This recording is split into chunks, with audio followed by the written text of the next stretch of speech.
Hello, friends.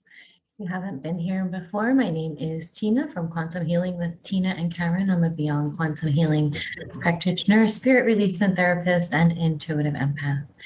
And I just wanted to kind of hop on today and share with you a message that I received, which was very pertinent and meaningful to me. And I know it will be for others as well. So the first card I pulled was don't dim to fit in. How are you dimming your light in order to fit in? And this is something I've done very much throughout my life. I've always kind of almost dumbed myself down in order to not rock the boat, to keep the peace, to not cause controversy, to not step on anyone's toes. And all of those things really keep us from being who we really are, right? And there's a fear around being who we really are, being our authentic self, our truest self. And while I do find myself obviously more and more in tuned with my authenticity, through doing this kind of work and my own expansion, there's still this part of me that holds back. So this was a really profound message. The part of me that holds back is partially because I know that a lot of people aren't ready to hear the things I have to say, because so many of us are really super sensitive souls and we're already traumatized from living in this world. I mean, every one of us is traumatized in some way. We all have our own woundings. So there's a part of me that doesn't want to add any kind of tension or spark fear in people. So I've noticed with myself that I walk a fine line between speaking the truth, speaking about the things that I know to be true, and not wanting to create more trauma for people. And the message that came through was really clear. And it was to share wisdom. So these two cards came out together. Don't dim to fit in and share your wisdom.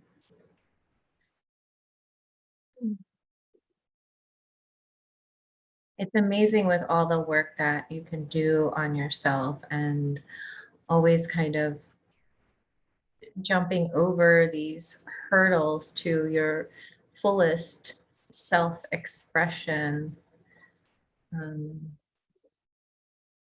I think back to my old self and I'm 1,000 times better than I was as far as, dimming to fit in. I really used to just keep my mouth shut, not say anything at all, or even I would find myself like wanting to use a specific word and I would catch it in my mind and be like, that person's not going to understand what this means. So I'm going to choose a different word so that I don't sound too smart or so that they don't make fun of me or whatever it is. It's just interesting to observe the human self, like to step back from it and kind of see all the weird things that we do instead of just being who we are without apology, without having to apologize to anyone. And then in that way, when we do that, the people that resonate with our message will naturally flow to us, and those that don't will, pass us by. Like I notice, I watch things and I'll notice like when we post certain videos, it's funny because like usually with each video, we'll lose a subscriber and gain one or two. And that's kind of like how it's always been. So I'm like, okay, someone that doesn't resonate with this message has left, which is fine. But then someone who does finds us and subscribes. So it's interesting to watch in that way. And, when we find ourselves dimming our light to fit in, to kind of tiptoe around in this world and walking on eggshells and wondering what everybody's thinking about us, it's just not a healthy way to live at all. And I think part of working through that is really healing our own trauma and asking ourselves, why do we care so much? And I think that really it's not even that I care so much what people think of me. It's that I really don't want to cause any extra added um, fear or trauma or unease to anyone's life. I mean, because we're all already dealing with so much, right? And some of the things that we see in our sessions or that we know through research, um, it can be quite shocking for people. But there's also this part of me that knows that people need to know these things. Like people are making big decisions based on uninformed consent, basically. Because they don't have the whole picture. They don't have all the facts because the facts are always scattered, right? Like we're never in this matrix reality, we are never given the full picture of what's actually happening. You literally have to go digging behind the scenes to put the pieces together, to make a whole puzzle picture, to make things make sense. Um, so I do that behind the scenes a lot. Like I am a truther at heart. The truth is very, very important to me. It's one of my biggest values. Um, I will take the truth over being comfortable any day. Like I will take the truth over a comfortable lie because it feels better to me. But I know that not everyone's like that. I know that some of these lies that we're being told are very comfortable for people and they're just fine being in that reality and not knowing. But I'm quite different in that I want to know. I want to know everything. I want to know how this matrix works, how we ended up here, how we get out of here, who are all the players involved, and are these players, are each of these players in this game, this matrix reality, are they really of true source light? Is each and every person Does each and every person contain a spark of original organic source light? Because what I've come to realize through my research, through our sessions, and just through life experiences, it doesn't seem like everyone does. And in the community, you'll hear people talking about NPCs and organic portals and those kinds of things. And that's kind of acceptable in one way, but then there's another side of things. It's like, no, everyone has a spark of God within them. But what about all the narcissists and the sociopaths and the psychopaths and the antisocial personality disorders and all of these kind of cluster B personality disorders that seem like they may not really have um, a true spark of organic source light within them?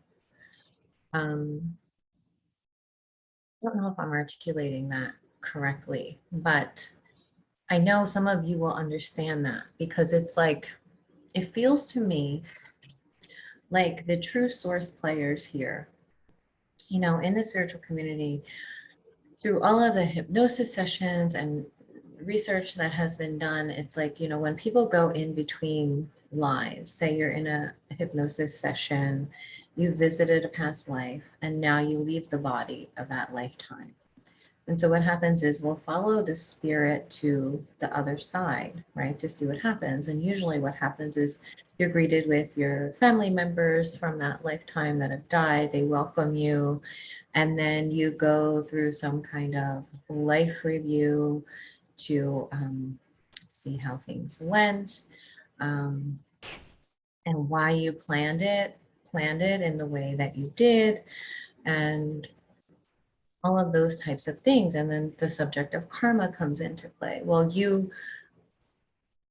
created this life for yourself because you wanted to experience the other side of what you experienced in this last lifetime, those kinds of ideas. And this is what we see when people leave the body and go to the other side. But I had a session where someone left the body, went to the other side. They saw the pearly gates and everything, and this big emerald city, and were greeted by their family and had a guide there to kind of walk them through the process. But when they got to the actual life review, in front of the father sitting on a throne, this was supposed to be like a representation of God. They didn't have their life review. We were being blocked from seeing it for some reason. And I thought that was really interesting because reflecting back on that now with what I know, it seems like even the lower realms, so you have Earth, you have the lower realms and the higher realms. It seems like even the higher realms of Earth are part of the matrix system. And we need to find out how to get out of this whole matrix loop so we're not reincarnating back in and back in and back in. So it seems like the guides that we're meeting after we leave the body are there specifically to loop us back into this cycle. I know that's like a lot to process, but in all of the sessions that I've seen, like the lives between live sessions, that's pretty much the story and how it goes.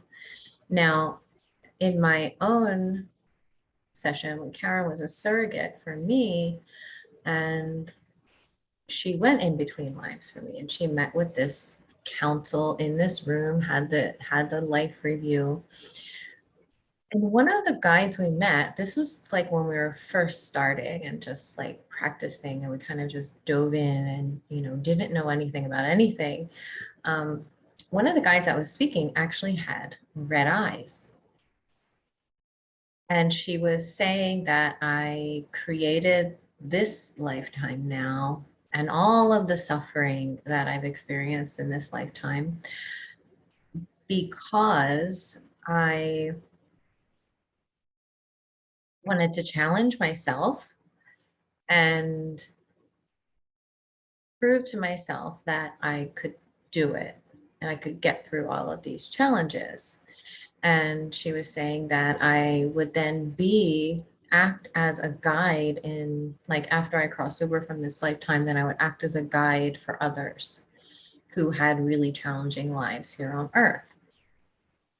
And it was, looking back on it, well, at the time it made sense because that's what we're taught. That's what we're taught happens here on earth, right? We choose our lives. We choose how everything's going to go. We pick our families. We choose the lessons that we want to learn and all of those things. So it all lined up with those belief systems. And so it was almost like, okay, we're going to tell you what you want to hear. That's what it felt like the guide was doing. It was telling us what we wanted to hear. Now we know that guides with red eyes might not be legit. Like if you are presented with a being with red or black eyes, it's definitely to question them. And this is before like we questioned anything, like we didn't have any discernment at all until we really got into learning about the spirit world and how trickster energies work. So, but I still believe that I had those experiences to be able to kind of put these pieces together, because my sessions with clients don't seem to go like everybody else's. And I think that's for a reason. And part of that reason is to bring you guys the truth of what I'm seeing in comparison to everything else. Because the truth of what I'm seeing doesn't really align with everything else. And I think that's what makes it difficult for me to come out and say these things, because I feel like a black sheep. Like that's what it feels like. I feel like a black sheep. That what we're seeing in our sessions and what we're being presented with isn't aligning with all of the information out there by amazing people like Michael Newton and Dolores. I do believe that what they experienced in those sessions was real, but it was still part of the matrix system. And this world that we're in, I don't believe was created by the one true God, the source God. So it's a fallen system. It's a mimicked system of creation created by creator gods, not created by the one true God. So the way I explain it to people, it's like when Neo in the Matrix wakes up in the pod, in the Matrix pod, with the cords, up and down his spine, he wakes up into the real world. So while he was in that pod, he was projecting his consciousness into the game, into the Matrix, which is what I believe that we're doing now. Like our true self is somewhere in a pod in the real world, projecting our consciousness down into this creation, which is a game, a matrix system set up. And what happens is over time, when we come down into here, when we project our consciousness into here, we get sucked up in it. And we get sucked up by the fear and the trauma that is created through these human lifetimes here on Earth. And as we get sucked up and sucked back into the cycle over and over and over again, it's like we start to lose that part of our real self, of our true self. And our true self starts to degrade over time. So it's almost like the degradation of the soul that we talk about sometimes. That life on this planet can be so traumatic. And there are so many different directions you can go into the darkness and whatnot, that it can actually degrade the human soul, the human consciousness. And then you end up kind of stuck here in limbo, in purgatory, or in the astral, like whatever you want to call it. You kind of become stuck in the in between with nowhere to go, because your consciousness has been so degraded by the matrix system and the choices that you made. Now,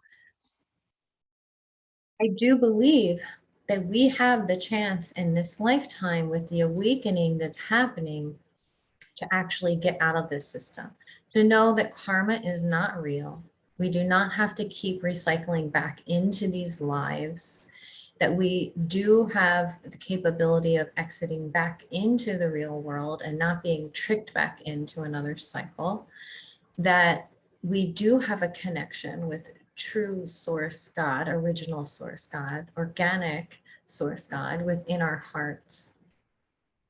We are true man. Those of us with a spark of source light within us are true man, like in the Truman Show. So I just think that that movie is so profound because they're basically showing you exactly what's happening there here. So Truman, true man, is in this scripted reality. And this reality is scripted by the director who acts as the god above the dome, right? And they script his life even causing trauma and the fear of water, and um, they create this they create these scenarios to cause this fear in him so that he won't want to leave this scripted world and go back to the real world, to the true world. He'll be too scared to leave. And so in the end, when he's walking up those stairs and the director or the god starts talking to him, you know, he sees it coming down from the clouds, and he says something to him that really profound. He said, it is your fear that won't let you leave here. And I was like, wow, wow. And so true man pretty much says, thank you, but I'm out of here. And he walks through the door. He ascends up the stairs, Ascension, walks through the door into the real world and leaves the fake world behind. So it's like both of those movies are real in some sense of what's happening now. Like, are we really, is our true self really in some kind of matrix pod or a capsule in the real world, projecting our consciousness into this one? I don't know, but it is a possibility. It is a possibility. And, you know, some of these people, the like the people I was mentioning, like with the personality disorders, I feel like maybe they're the ones that have degraded over time in those pods and not been able to find their way back to the truth of who they are. And in that respect, I feel really lucky in this lifetime that I remembered. And I'm sure you're remembering too, that we are part of the true one, the true God, and we can get back there.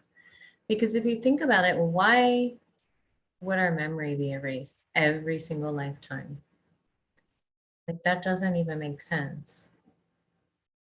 And the reason they give for it is, I don't even know what the reason is that they give for it, but it's never made sense to me why we don't have any memory at all of any of our lifetimes at all. It's like we have to start from scratch all over again each and every time. And even, you know, ascension into 5D is ascension into another matrix system. 5D is another matrix system. It's a simulation, just like it is in here, 3D Earth. It's just another simulation. The goal is to get out of the whole game. And that's what motivates me to find the pieces of the puzzle, to help all of us get out of here. Because are things shifting? Yes.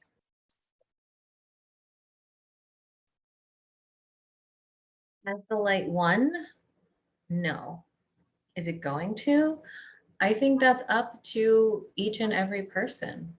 I really believe that's up to each and every person, because really it's the collective unconscious that runs this world, that creates everything that we're seeing. It's everything that's unconscious within us. So it's like the lack of truth about who we are, information of our history. We don't even know our true history. I mean, we just talked about that in one of our last videos about how the Count of Saint Germain appeared to Mr. Ballard in the 30s and showed him all of the lost, well, not lost, but hidden history of Earth that is stored underground. and that it pretty much will never be released to humanity, because the God of this world, whoever that is, you could say the God of this creation, this matrix, is Yaldabaoth or Satan or Lucifer, or maybe a combination of all of them.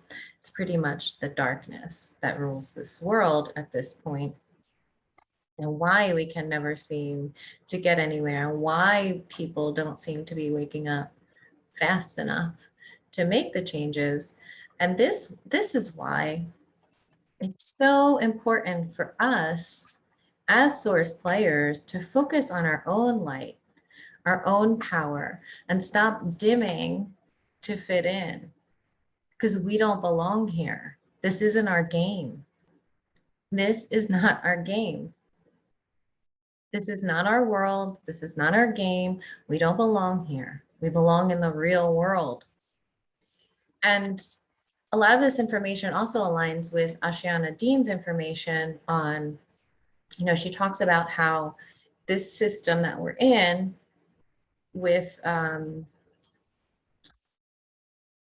not just Earth, but the whole universe and the structure of the dimensions, was created by Metatron. And Metatron is the enforcer of this system. And that's why he comes through a lot in different channelings. And that's why a lot of what comes through him is like geometry, sacred geometry, but it's the geometry of this world. It's not the geometry of the true world. And it's very mathematical. And when you get into mathematics, you get also go into technology. So it goes in that way. So the theory is that this whole simulation is created by technology, some kind of technology. It's like the lesser gods took and twisted the powers of the true God, created this technology in order to create this world. So that's why if you were to read the Old Testament of the Bible, and the way they talk about God and how you should fear God, and God is wrathful, and, he performs all these, crazy works like flooding out the earth and all of these awful things that God does in the Old Testament. If you think about it, I'm sure you and I would agree that that doesn't sound like our God. That doesn't sound like a true, unconditionally loving God, right? And that's why many people come away from the Bible and organized religion because of that. Like, how could a God, why would you fear God, So I believe that the God in the Old Testament is not the one true God. The God of the Old Testament is the God of this world, of this system, this universe. And I'm not exactly sure who that is, but I know it's not a benevolent being. From the research I've done, there's the Gnostic myth of Sophia, where she is created by the true God, but then spawns a creation of her own that becomes known as the first archon, which is Yaldabaoth. And Yaldabaoth then goes about creating this abomination of this system of Earth and the higher and lower realms. And then it continues on from there. So there are many myths like surrounding this. And when you look into the ancient texts, the hidden ancient texts, the ones that aren't talked about often, those will kind of talk about all of these different stories and string them together. I found this amazing book called Can You Stand the Truth? And she really links together everything from the ancient texts all the way up till now. I'll link some of those things below so you guys can check them out. It's really interesting, and it makes sense when you think about it. Like the things that go on here on Earth, like I'm sure many of you have even questioned, like, how could God let this happen? And even Jesus talks about Satan being the prince of this world. And he talks about coming in here into this prison of a body, because in the real world, we really don't have this material body. There's so much to this, but I'll leave you with that for now. Something to think about.